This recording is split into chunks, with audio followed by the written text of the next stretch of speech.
Good evening. I'm Maureen Reedy, the President and CEO of the Paley Center for Media, and it is my great pleasure to welcome you to tonight's Media Impact Series program titled A Presidential Election Unlike Any Other, the Media and the 2024 Race. This most important series casts a light on the powerful role of media in influencing thought and behavior and is organized to reach the Paley community, industry and media professionals, students, and the public at large, encouraging a more thoughtful engagement with the media and fostering a more critical viewers and readers. Tonight, as we are just 41 days before this singular election, we will examine the dramatic shifts that have transformed the political landscape, from an unpredictable race to the rise of AI-powered deepfakes, targeted information, and growing global interference.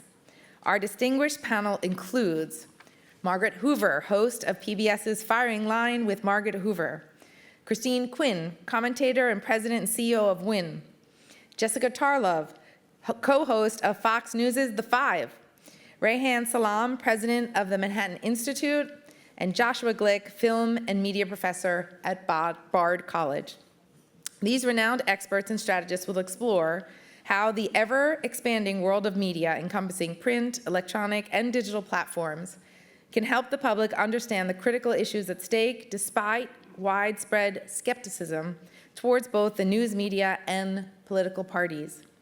Before we begin, I'd also like to extend a warm welcome to all of our Paley members, and for those of you who are not yet members, we invite you to join our special community. Recently, we proudly unveiled our latest blockbuster exhibit celebrating the 25th anniversary of the Latin Grammys, entitled The Latin Grammys 25 Years of Musical Excellence. This exhibit offers an opportunity to experience the excitement of the Latin Grammy Awards like never before, with artifacts, costumes, iconic instruments, as well as an actual Latin Grammy Award with which fans can take a photo. In addition, the exhibit features two very special tribute showcases to two of the most iconic musical legends ever, the Queen of Salsa, Celia Cruz, and the King of Latin Music, Tito Puente. The exhibit is open and runs from now and through November 3rd. I hope you will also join us on October 9th for a very important conversation, which is part of our Paley Impact series on the role of media in combating anti-Semitism. It's titled The Next Generation Digital Storytellers. This is part of our ongoing effort to examine media's powerful shaping influence and unique ability to raise awareness around the alarming crisis of anti-Semitism. And now on to our program. Elections are the cornerstone of democracy. Tonight's pertinent and timely discussion will explore the intricate relationship between media and politics. Our panelists bring a wealth of knowledge on how the evolving media landscape influences public perception and civic engagement. With their expertise, we'll examine how media platforms can effectively inform and empower citizens as we approach this pivotal presidential election.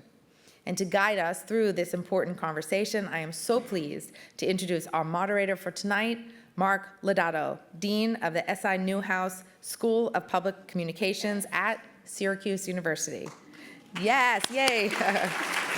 Now, Dean Lodato leads a team of some 200 faculty and staff at a school with approximately 2,400 students, and he also serves along with a select number of deans on the Carnegie Knight Initiative on the Future of Journalism. Please join me in giving a warm welcome to Mark Lodato.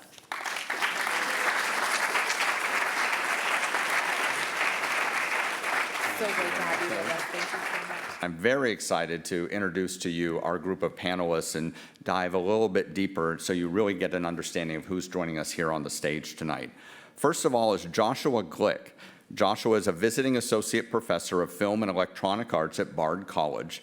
Professor Glick's research explores the role of film and media in shaping American politics throughout the 20th and 21st centuries, with particular attention to the creative uses of documentary by activists, artists, and everyday people. In collaboration with the Center for Advanced Virtuality at MIT, Josh designed the interactive online curriculum, Media Literacy in the Age of Deepfakes. So please welcome Josh.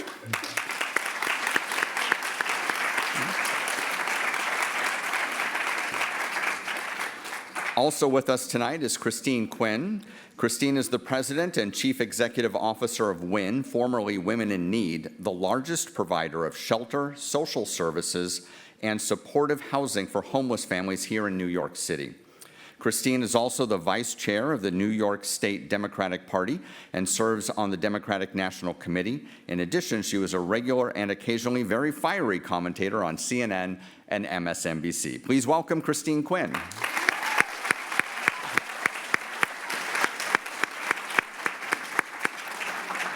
Also with us tonight is Reihan Salam, the 5th president of the Manhattan Institute, a research and advocacy organization that advances opportunity, individual liberty, and the rule of law in America and its great cities.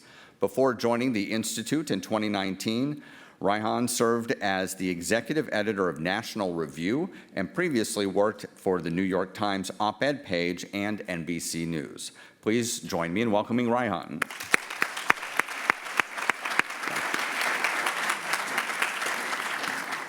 Next up is Margaret Hoover. She is the host of PBS's The Firing Line with Margaret Hoover, a public affairs multi-platform program that engages in long-form interviews and a rigorous exchange of ideas.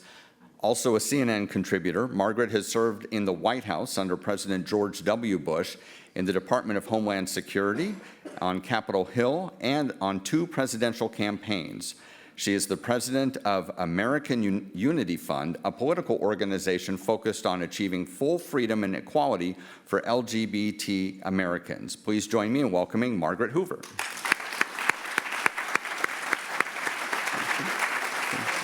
Sure. And also, Jessica Tarlov is here with us tonight. Jessica joined Fox News Channel as a contributor in 2017 and serves as a rotating co-host of The Five, where she just appeared and rushed over to join us here tonight, and we are grateful. She also offers political analysis across Fox News and Fox Business Network's programming. Jessica also serves as the Senior Vice President of Research and Consumer Insight for Bustle Digital Group. Please join me in welcoming Jessica Tarlov.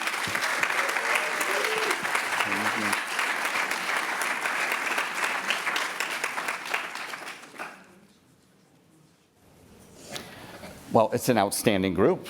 It's wonderful to be here with everybody tonight. And I just hopped off the train up from Washington, D.C., so I'm in the right mindset for this conversation tonight. And I want to begin really getting your thoughts on what have been the biggest challenges in covering this presidential campaign. And I might point that at Jessica and Margaret to start, because you're hot off the anchor desk and are doing this every day. What are you seeing in terms of the challenges of covering this campaign?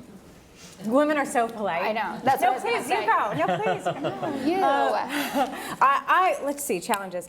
Look, I unlike some of the folks who are beat reporters, who are on the trail, who are in the scrum, who get to be on the airplanes with the candidates. My program is a bit different. It's a long-form interview, 30 minutes, no commercials, completely uninterrupted. And so the challenge there is just sitting and drawing somebody out past their talking points. It's actually pretty easy, because after 5 minutes, you can't keep saying the same thing over and over again. So you're going to get something good.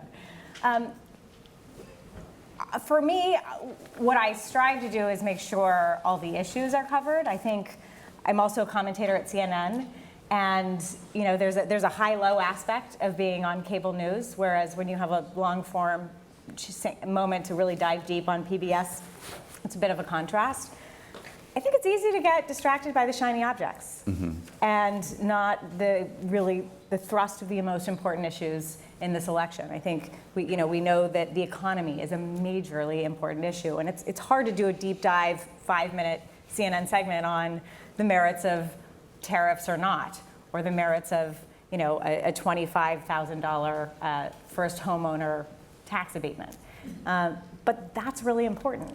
And the consequences of a second Trump term on our foreign policy. These are the important issues, but there's so much salacious stuff on the surface that is actually also going to be important when you look at North Carolina and all the delightful things that are happening over there. So I think balancing the urgent and the important and the shiny objects and the consequential things, I think, is the biggest challenge. I would agree with that. I'd add to it, at least for me, so I'm swimming ideologically upstream in my job, 1 on 4. So making sure that I'm getting out what I believe to be the salient points from the Democratic point of view, but also being measured in my delivery, understanding that there are tens of thousands of people at home, whether they're watching Fox or not, but they're out there who don't fully know what they think in this election. And there's been a lot of churn, especially in the last couple of weeks, like, are there actually undecided voters? But there are, and there are people who are looking to people like us to treat everyone with respect and with dignity and to try to be as down the middle as possible. I'm a paid partisan, everyone knows how I'm going to be voting, but I think that is one of the hardest things to treat a story that has abhorrent components to it, or someone who I think is, ethically deplorable as a legitimate choice for tens of millions of people. Okay, I know where you're going with there. Christine, you were shaking your head when Jessica said not everyone has figured out who they want to vote for yet. Tragically, yes, or at least would only be tragically if they were all going to go the way I would want them to. But I do think this election, I generally think most elections, or more elections than others, are close. And if you look recently at some of the results, they're frighteningly close. People winning congressional seats by hundreds of votes and things like that. It's just hard to wrap your mind around, but does and should empower us that one vote really does make a difference. But I think this race right now for the White House is neck and neck.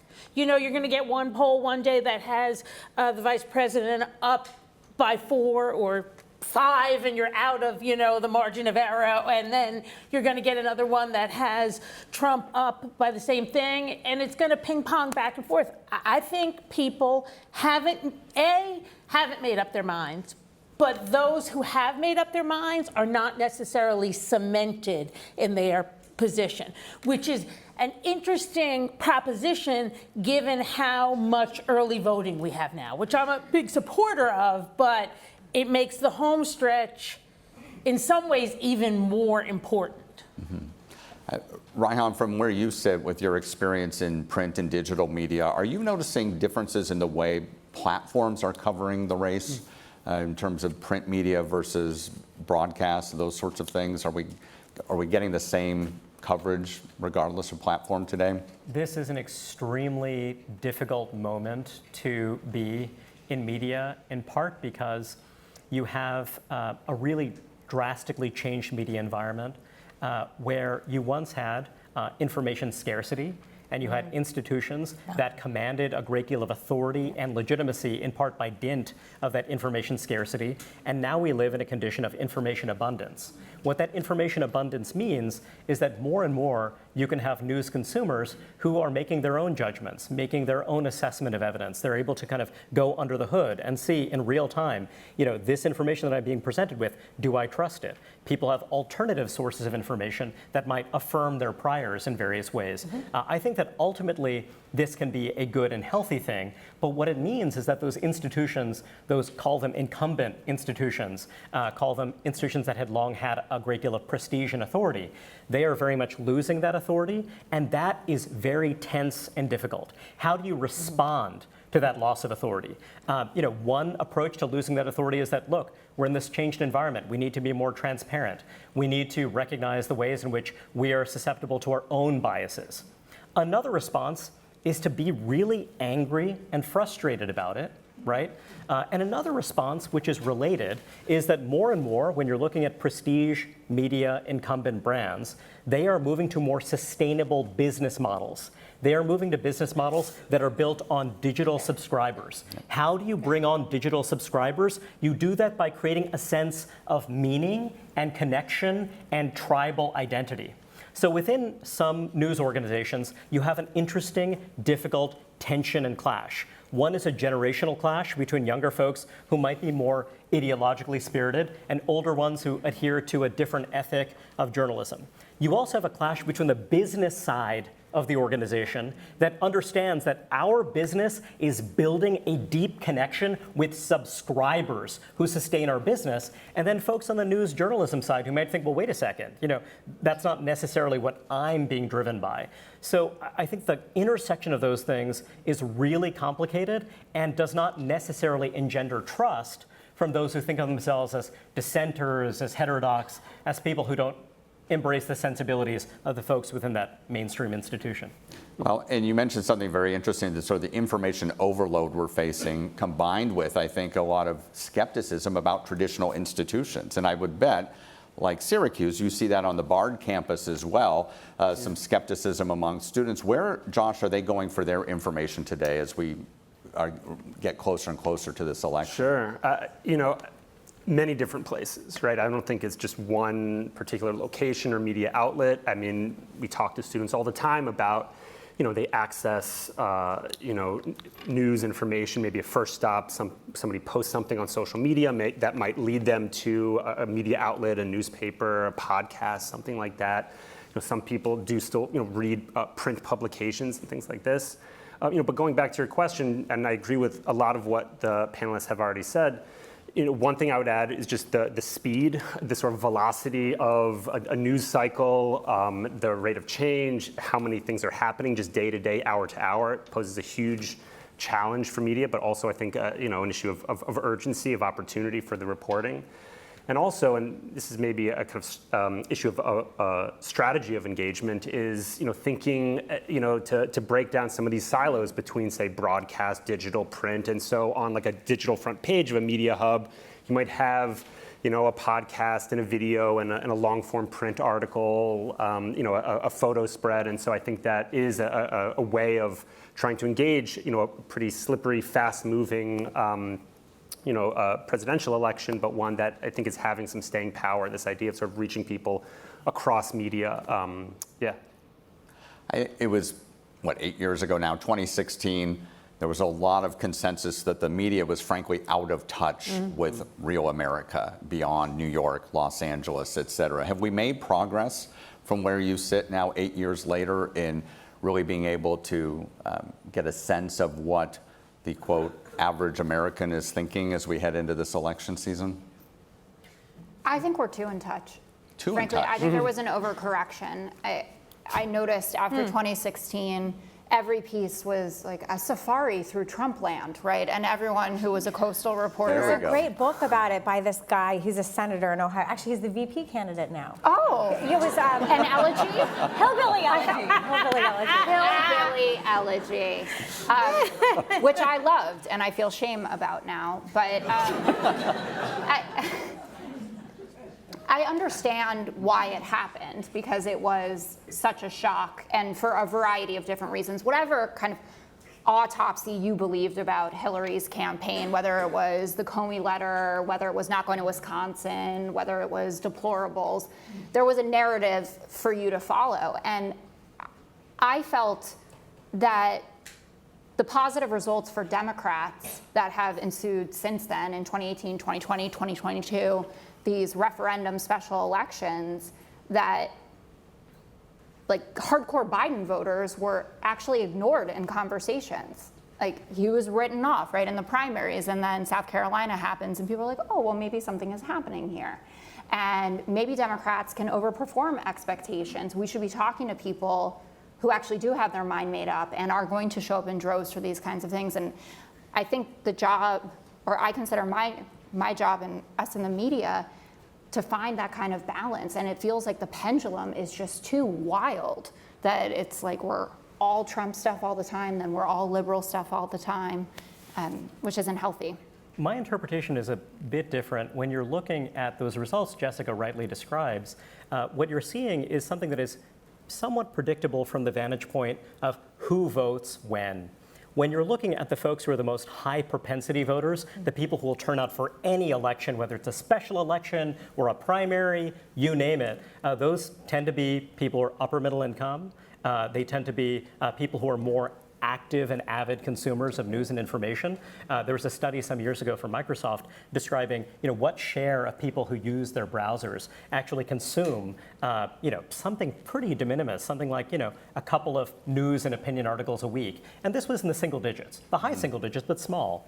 So when you're looking at the hyper news consumers who are consuming cable news, who are reading op-ed pages, and also who vote in every election, that is a universe of people that, generally speaking, has moved left. This is a big reversal in our politics, where Republicans used to be the high propensity voters. Now that's no longer true. So that does, raise interesting questions, about this group that is cross-pressured, this universe of people who will determine the outcome of these higher turnout presidential elections. And I think that does, merit some curiosity and introspection. But I think that there is actually this these sympathetic vibrations between the folks who produce prestige media and those people who are in those high propensity voting communities. I think that there's kind of a mind meld that actually some people, they're not just voting against a party or a candidate, they feel as though they're both voting against this larger blob, this larger cultural information blob, and that's a kind of unpredictable element of our politics.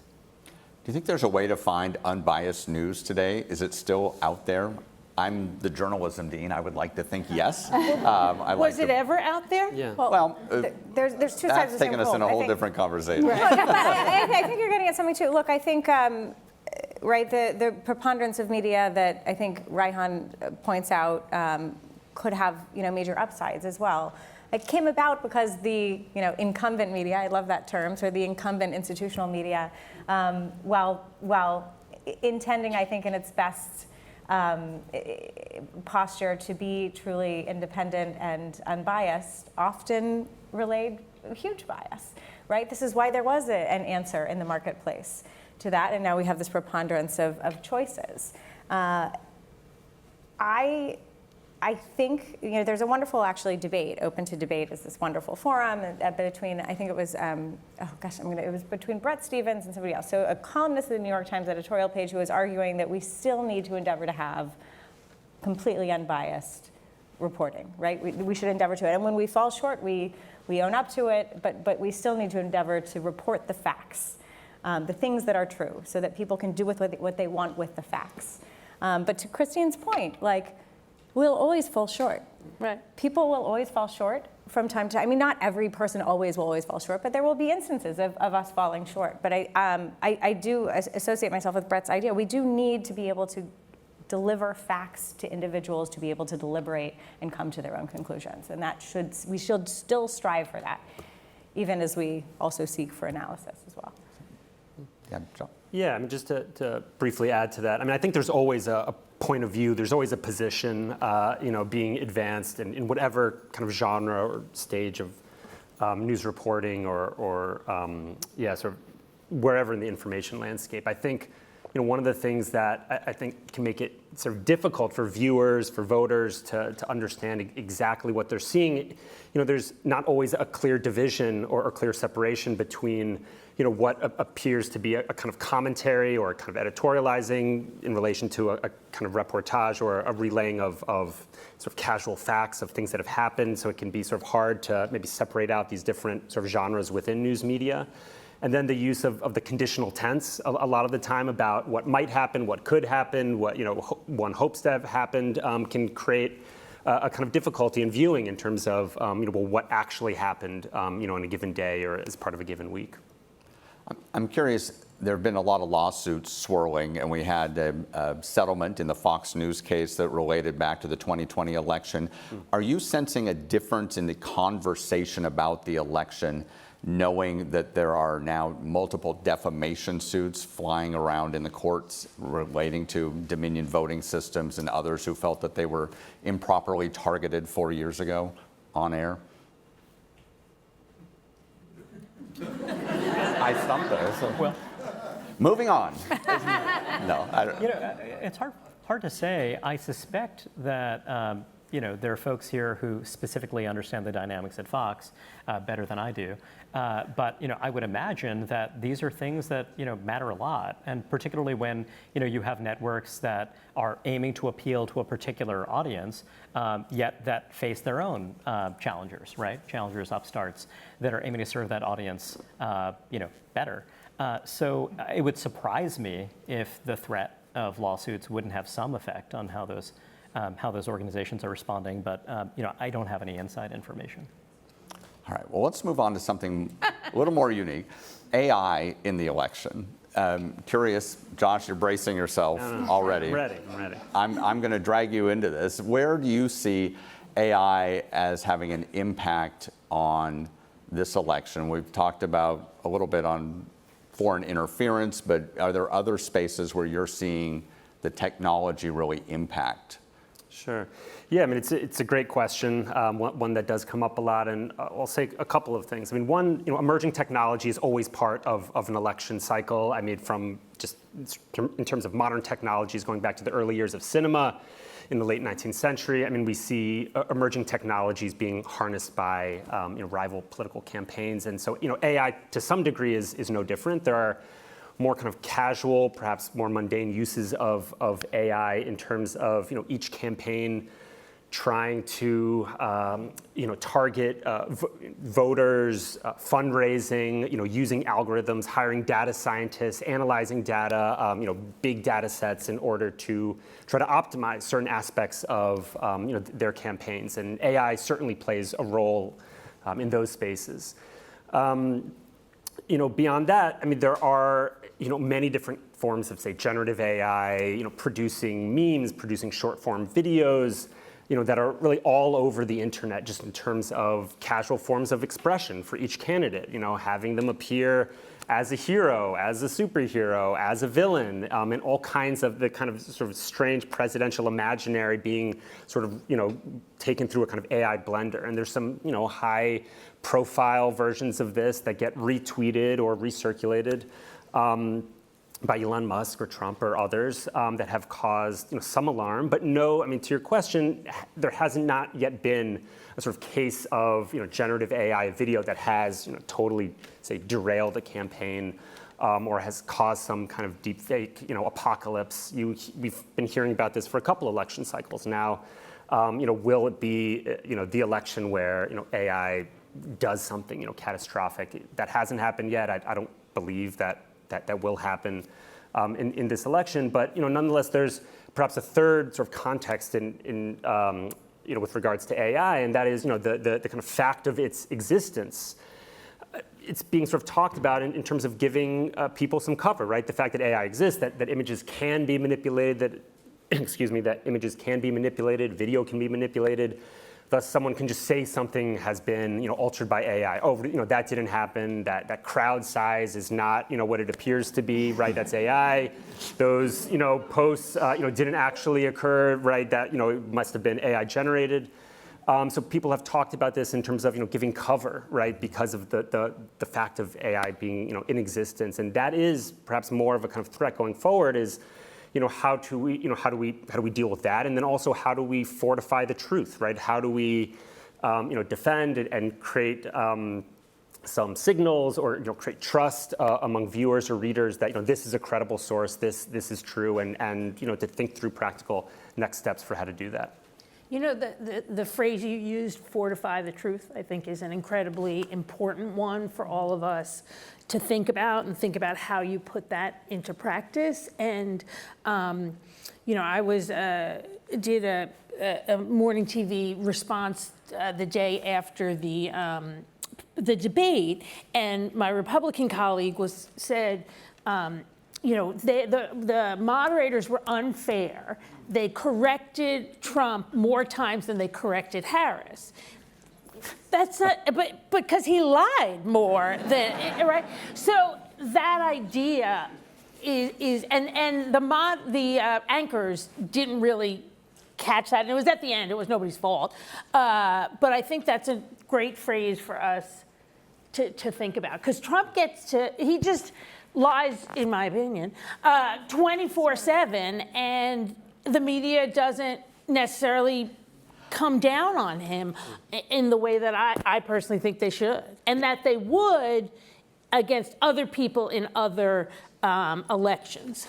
Is the media equipped to do this real-time 24/7 fact-checking today? That That's seems a like fair a very point. tall Yeah. order. Well, I also think that, if you look at the debate in particular, and I understand that there may well be some disagreement, but I think that when you're looking at particularly the question of, is someone answering the question? Is the person being responsive to a question? There were instances where one might have pressed more.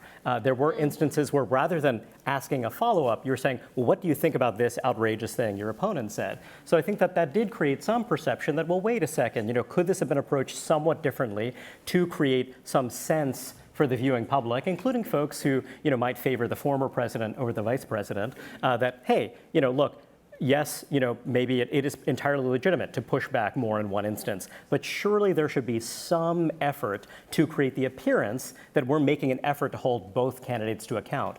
Now, more broadly, when we're talking about this project of fortifying the truth, there's a real challenge when you're looking at the endeavor of fact-checking. Necessarily you're making impressionistic judgments. Necessarily you're making value judgments. And from my vantage point, when I look at a lot of fact-checking outfits, I've got to say I'm pretty skeptical. And there's some cases where I find the outcomes risible. Where you say, well, gosh, this might not literally be true, but it's metaphorically true, something like that, when in other instances, you would scrutinize it in a very, very different way. And I think this is fundamentally very difficult, and these are solutions that technology won't solve. When we talk about AI, what really is important is this idea of ground truth. So fundamentally, if you're looking at a kind of machine learning analysis of something, there are folks at companies like Scale AI and what have you who are coding things. Now, typically when you're doing a kind of machine learning algorithmic analysis of the truth of, let's say a social media platform, something like that, what you're doing is you're using, usually 3 databases that are created by fact-checking organizations that themselves might be problematic. So AI has a bit of a garbage in, garbage out problem, right? Fundamentally, we are making determinations about ground truth, and I think oftentimes people invoke AI as a kind of excuse.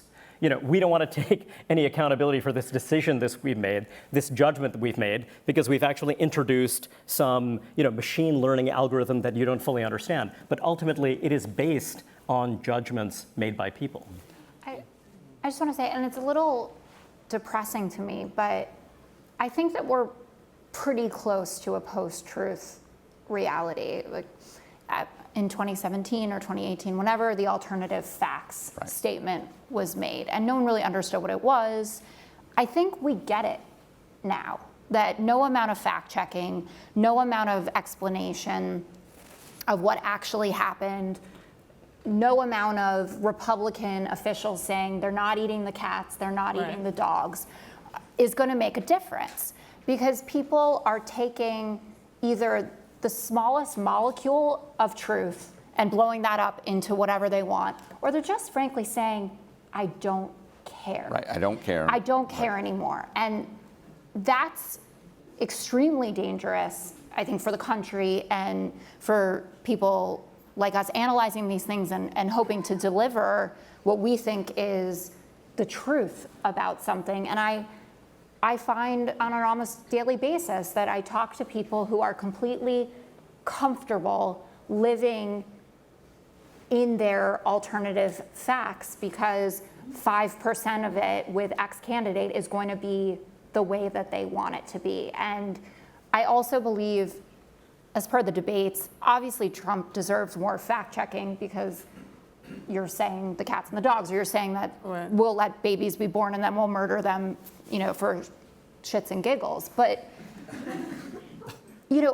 we need a format for this where the question is asked to Kamala again, were you better off 4 years ago than you were today? I think that's what you're talking about. And that was a major problem, at least that my colleagues were bringing up. I said she had a great answer on the economy. It just wasn't the answer to that specific question. And I think that it is important to be held to account in that way.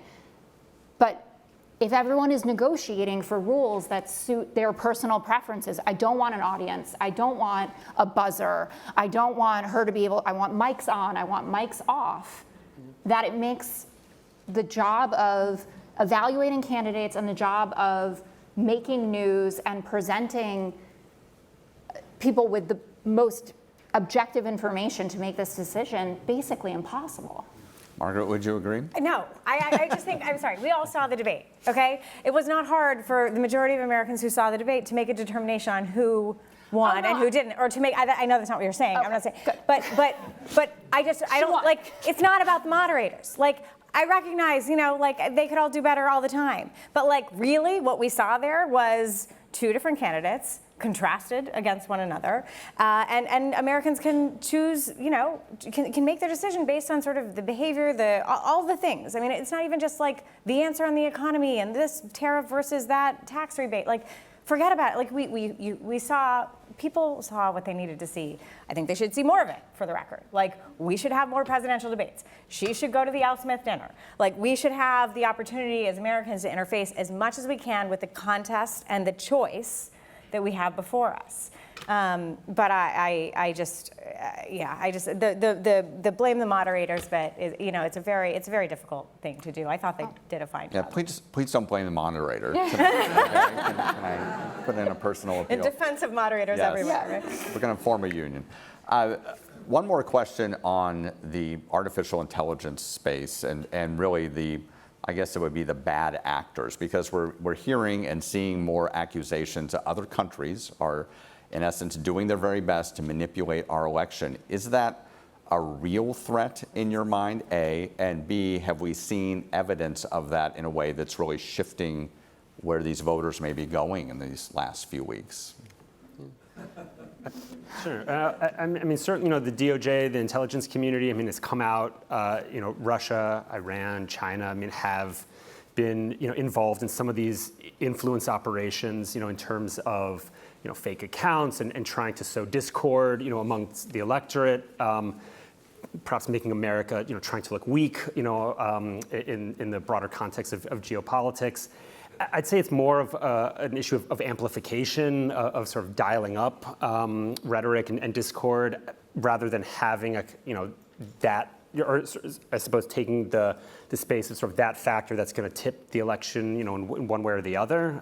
Just from some of the reports coming out, I'd say, more an issue of dialing up or amplifying rather than, being the kind of decisive factor. But I would just say it can be the decisive factor in moments where there is peak confusion and chaos, right? And every security analyst and former general or NSA or NSC director will say it's the period between November 5th and January 6th, when Georgia is busy hand counting all the votes that they've already counted, and when Pennsylvania begins at 7 p.m. opening up all of the ballots that they decided not to pass a lot of pre-process previously. This is going to take a very long time to count this vote. And as we will see red mirages again, right? Because same-day voters tend to be Republican voters. The numbers as they come in look as though Republicans are winning swing states. As absentee ballots begin to be opened, processed, and counted, that number narrows. And all the states that I can see a scenario. This is not where Trump comes out and says, "I won Arizona," or "I won Pennsylvania. Look, I'm winning. I declare victory." And then in the morning is like, "But I won. They stole it from me." And actually, the electorate, and this is something the news media really needs to begin to focus on very closely, I think, is we do not have a national election for president. We have 50 state elections for electors. And we need to know exactly how each of these states vote and count their votes, because they do it all differently.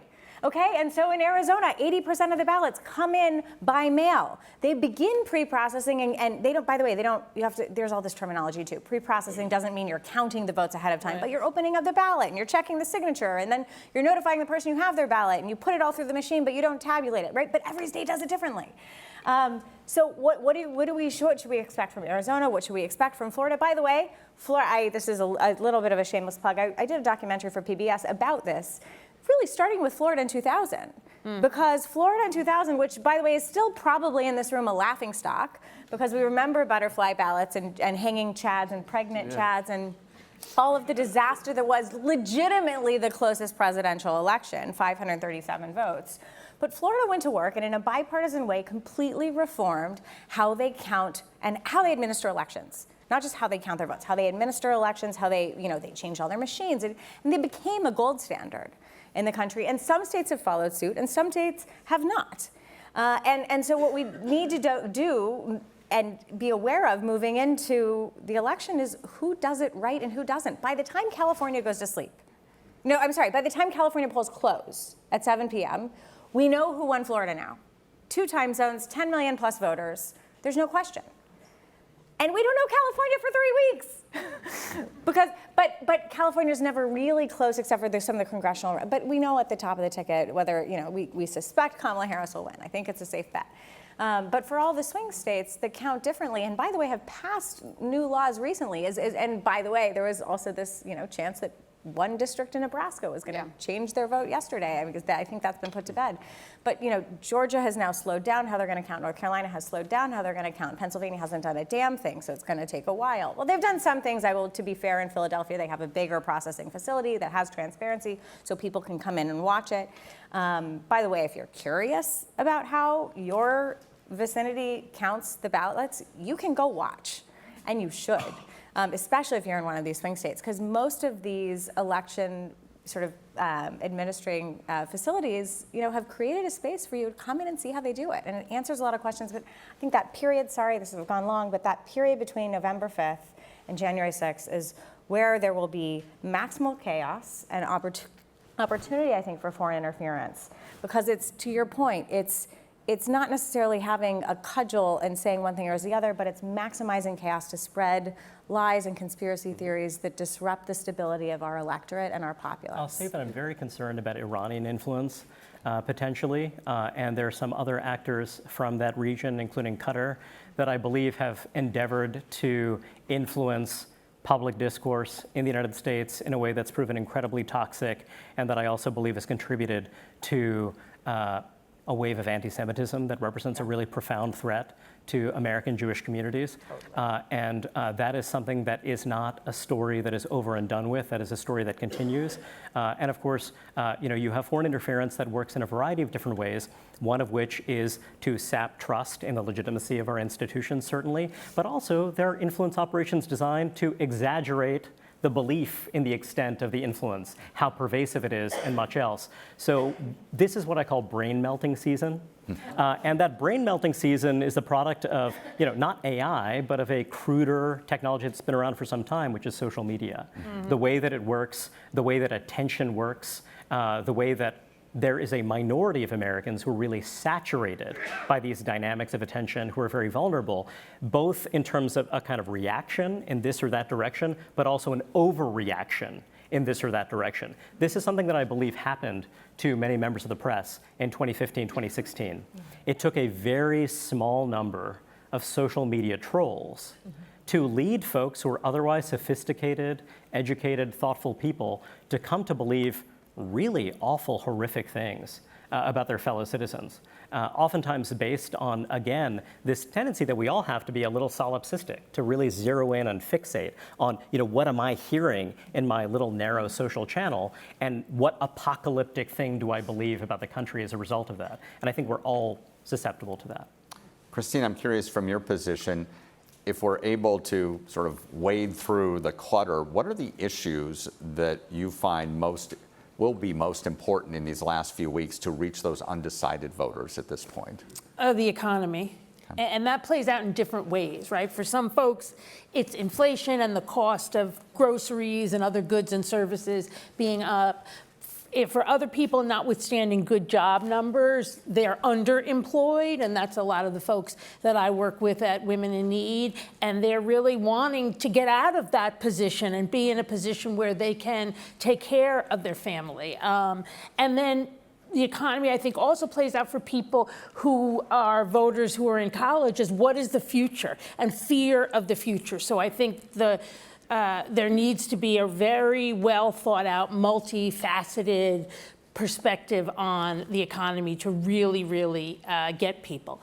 I think there's issues of safety, and some places that's going to be kind of street crime, so to speak, and how people, whether that is, and it doesn't much matter if it's up statistically.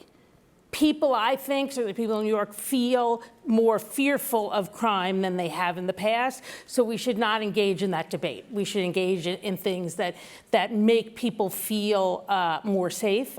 Third, I think the issue of reproductive rights and what the Supreme Court did on Roe versus Wade is a huge issue. And I saw one campaign, it's a congressional campaign, I don't remember which one, I thought it had a brilliant idea, a brilliant ad, because it had an older woman talking, older, I'm 58, I should say, because the woman's probably 55 in the ad, but talking about why it matters to her because of her daughter. And that really undercuts some candidate for something today basically said women over 50 were useless because we couldn't have babies anymore. So those, I would say, are the three top issues, though I would warn campaigns not to run only on reproductive rights. We had some campaigns in New York in the past couple of years where that's what candidates did, statewide and locally, and it costs them. Jessica, you're nodding your head. Yeah, it's just totally speaking my language on that one. And I think it's correlated to what I was trying to get at in my first answer, that it's not only the issue, but the delivery of the issue. And people, no matter their tax bracket, do not want to be told that the reality is not what they're feeling. It's an impossible thing to do. And it's something that President Biden was doing, and it was really rubbing people the wrong way. And someone who had been famous for his empathy, consoler in chief, suddenly sounded like he didn't care that bread was up 50%. And I think that it was one of the main reasons that his support started to taper off. And I understand why he was also dug in. He said, this is the best recovery in the G7 by miles. Inflation is cooling, the jobs, I know all the stats. It just doesn't matter.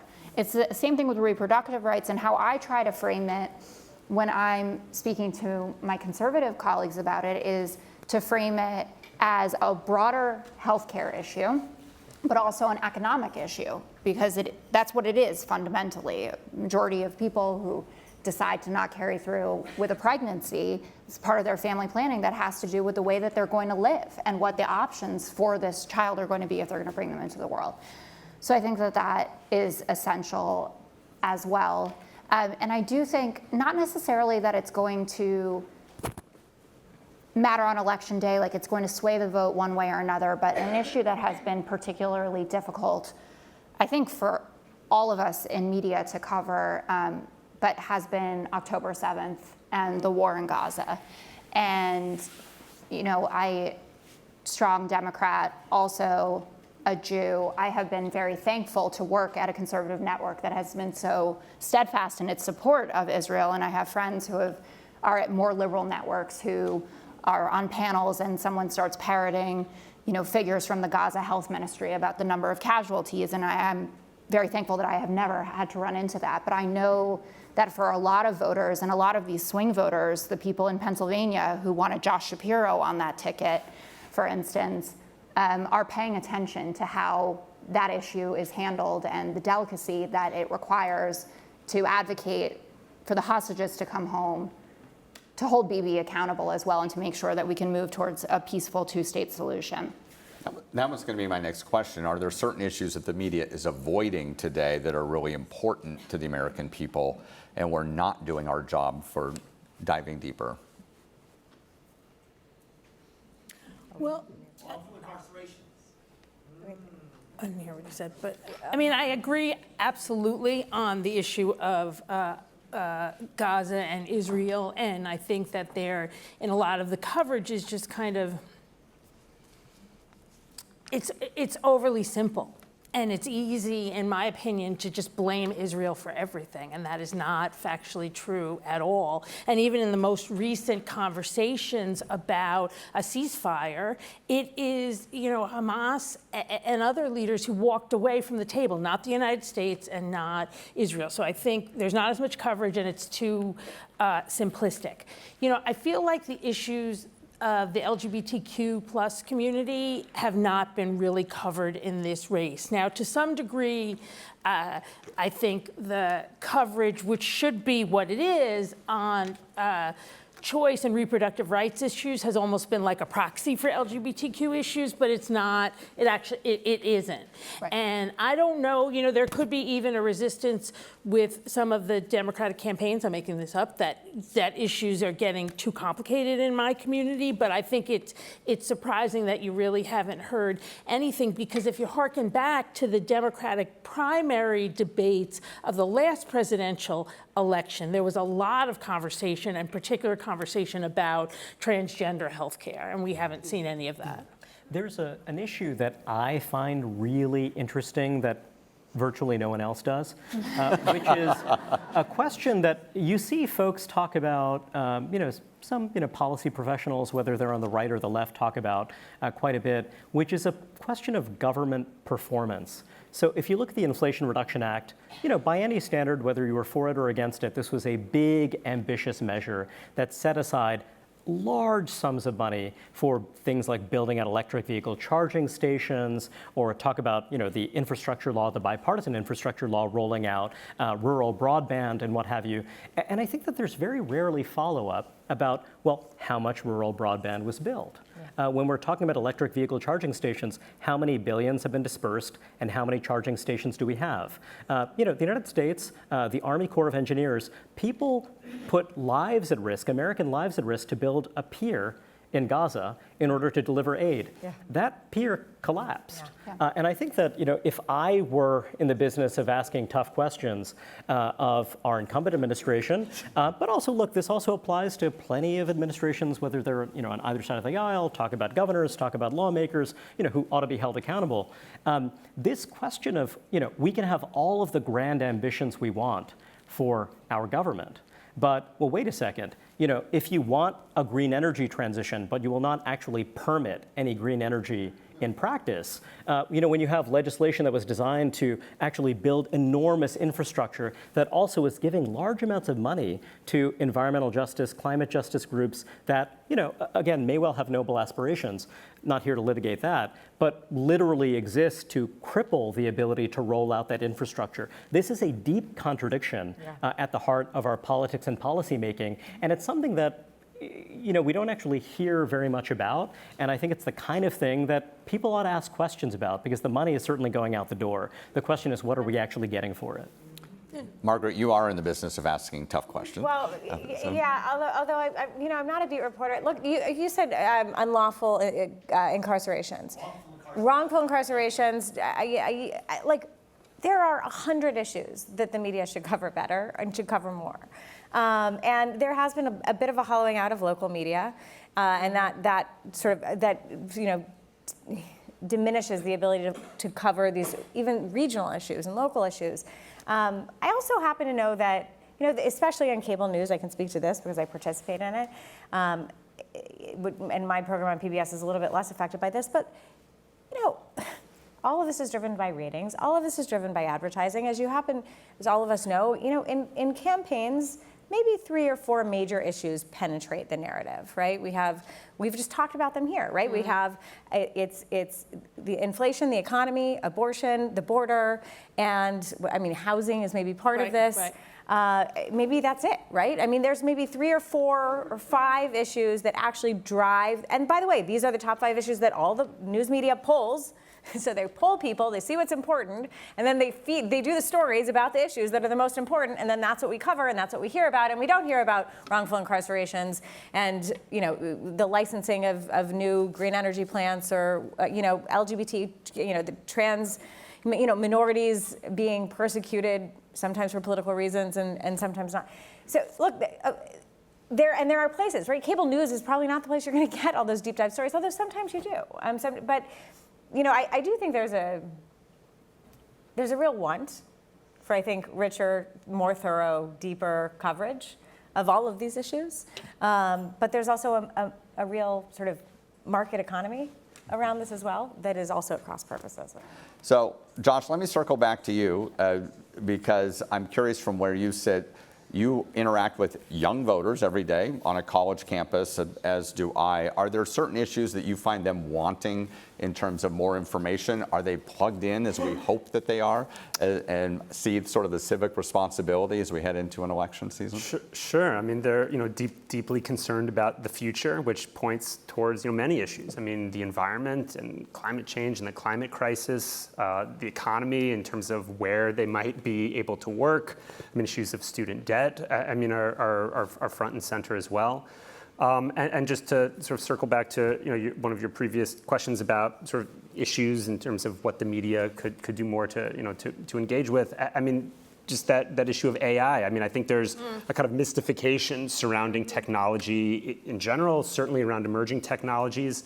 And while something like AI, in terms of its power to produce spectacular images, or how it points towards de-aging in Hollywood. I mean, so many of the really crucial issues with that suite of emerging technologies, that need more coverage is in terms of creative labor, in terms of harm and violence to women with deepfake pornography. I mean, those are the kinds of issues that are very little covered, that are some of the most crucial things with having to do with AI, and also a lot of the progressive legislation that people are trying to make moves to pass various bills surrounding AI.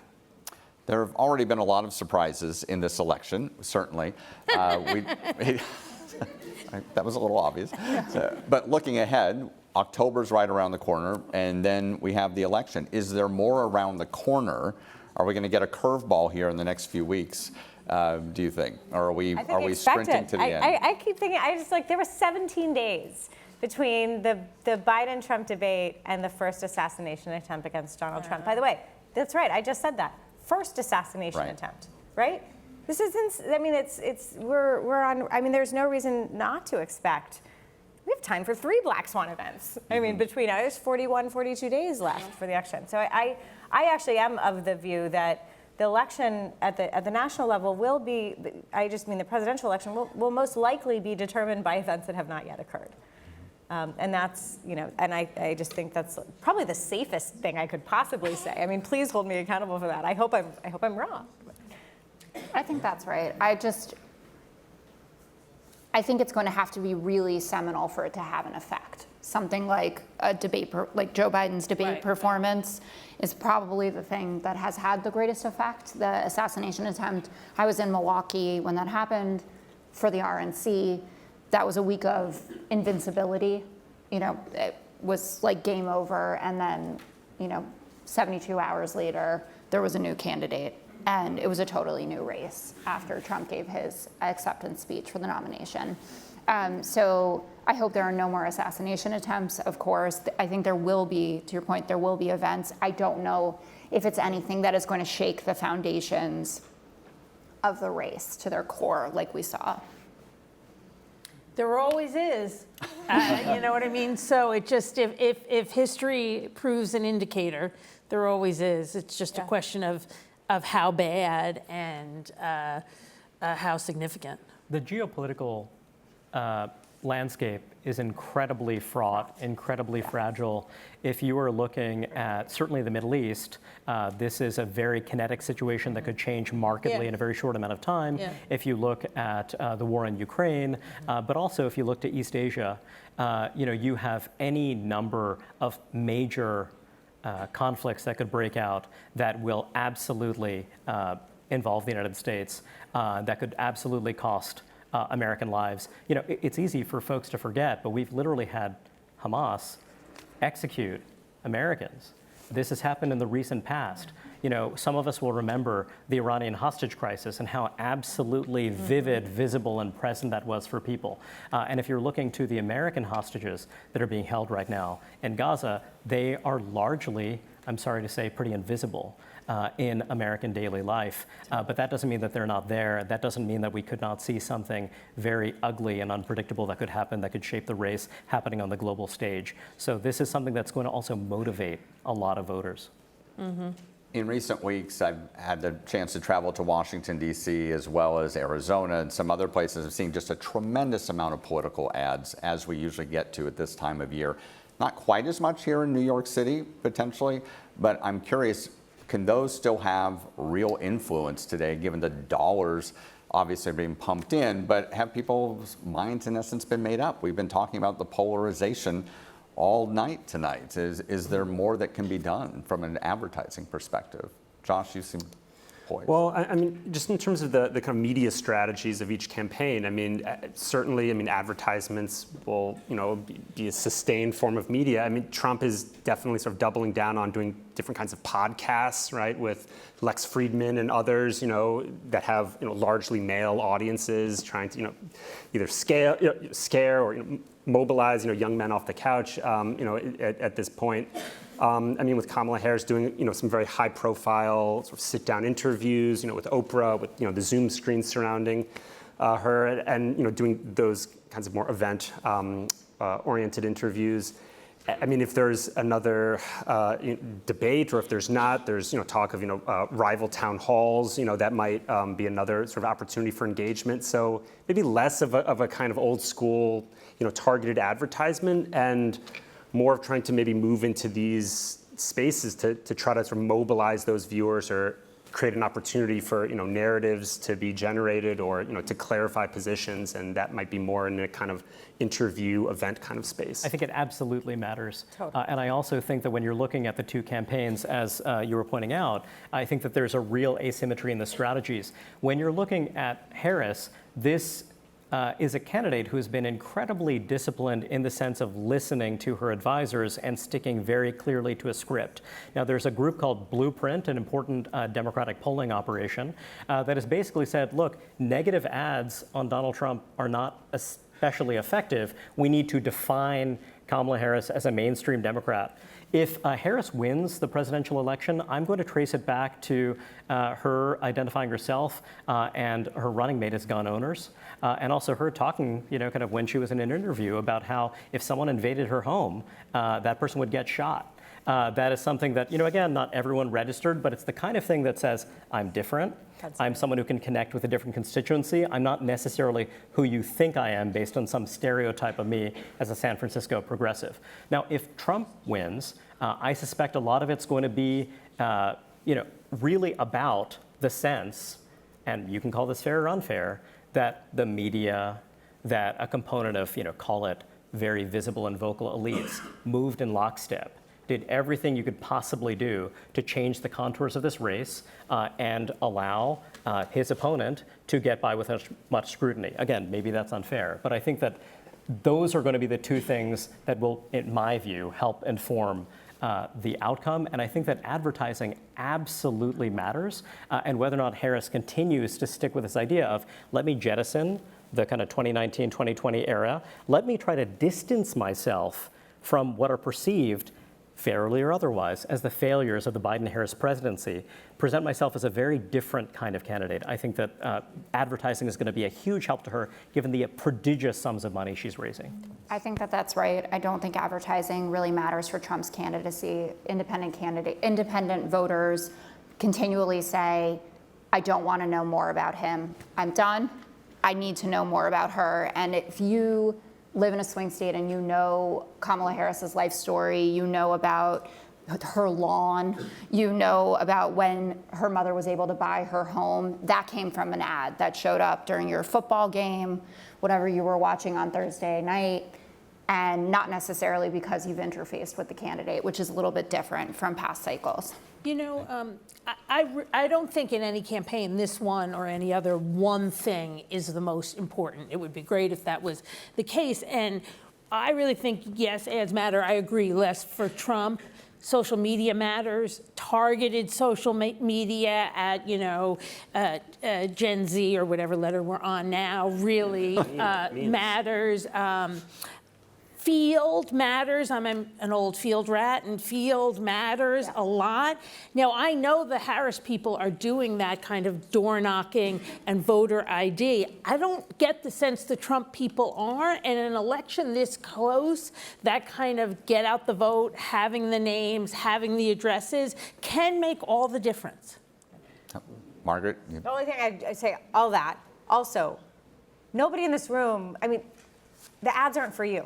Right. Right, this The is not ads the are for intended people who audience. haven't figured it out by November 1st. right? Or October, the last, people tune in. Most people in this country vote only every 4 years. And most people in this country tune in sometime between the last 10 to 3 days before the election.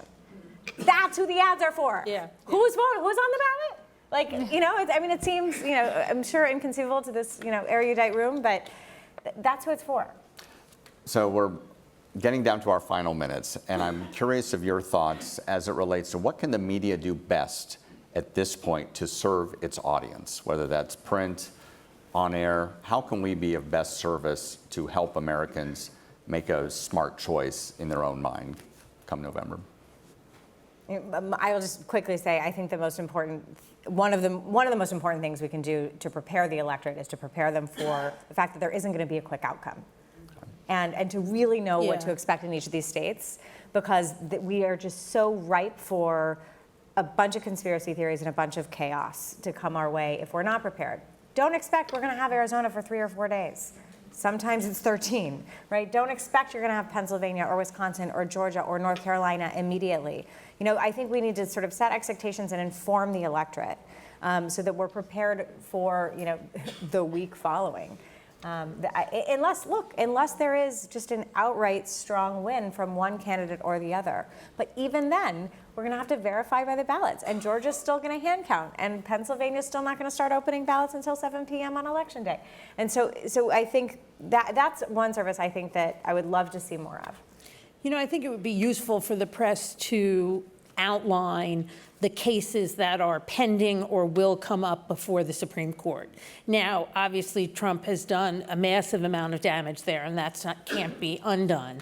But to know what's on the verge of being decided and how much worse it'll be if Trump gets elected again, I think would be useful. I need to make one New York commercial announcement. I apologize, but I don't apologize that much. So anyway, on your ballot, if you're from New York, when you go vote, you got to flip it over, because there's a referendum question on the other side.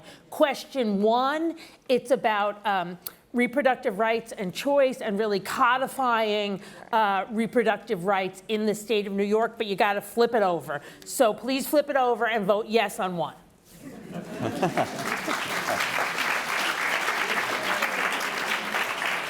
Any other final thoughts, words of advice for the news consumer?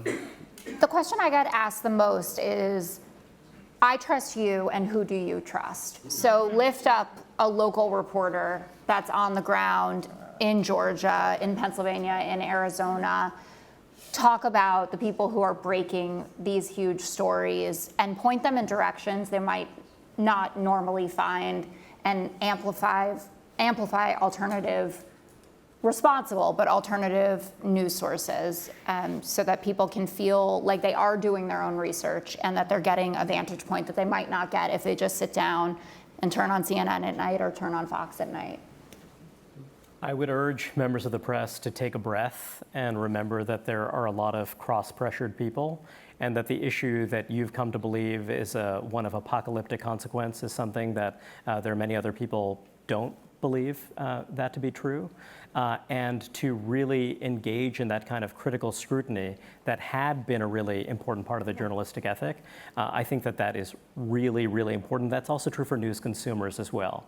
Just to remember, think about your favorite friend or relative or neighbor who disagrees with you very deeply about an issue that matters a lot to you, and think about how that is a decent person, and that is someone who you're going to have to live with and you're going to have to work with regardless of the outcome of this election. A return to civil discourse. Yep. Josh, any last one? Yeah.